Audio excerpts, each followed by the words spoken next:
This case was brought to hold 2 gun dealers liable for conducting illegal straw sales that put semi-automatic weapons in the hands of a mentally ill man who used them to murder a complete stranger, a woman named Kirsten Englund. We rely so much on these firearms dealers to make sure they do their job properly and prevent guns from getting into the wrong hands. And the fact that the government has chosen to deputize private individuals who have an independent motivation to sell guns instead of to protect individuals from violence means that the incentives are misaligned. The 3 defendants in this case were a gun dealer based in Arizona that sold these semi-automatic weapons online, a pawn shop in Oregon that was responsible for performing background checks and transferring the guns to the real purchaser of those weapons, and the mother of the shooter who acted as the straw purchaser and picked up those guns, claiming to be the true purchaser on behalf of her son. The question was, can you hold the gun dealers responsible for having participated in a sale that was otherwise illegal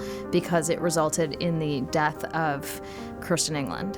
20 years or more since online commerce has become such a mainstay of American society, there was no precedent that we could point to that says a gun dealer can be liable for engaging in an illegal sale of a weapon online. The gun industry has lobbied for complete immunity on negligence grounds anytime they sell a weapon, unless they find that the weapon itself was defective. The Protection of Lawful Commerce in Arms Act, the federal protection statute that gun dealers rely on, keeps suits like this from being brought and for being litigated to conclusion to establish that precedent that other victims can rely on in the future. Because of PLACA, this federal statute, one of the most important things we did is just create law. We had established a predicate exception because of the straw sale, which was a knowing violation of the law. And it was also that by establishing a predicate exception, all of our other claims could be litigated. Our case was the first one in the country that held an online dealer liable for engaging in a straw sale. The settlements in our case included financial compensation for the family, but much more importantly, they included business reforms of both the Oregon dealer and the online dealer. Those were extremely important aspects of the settlement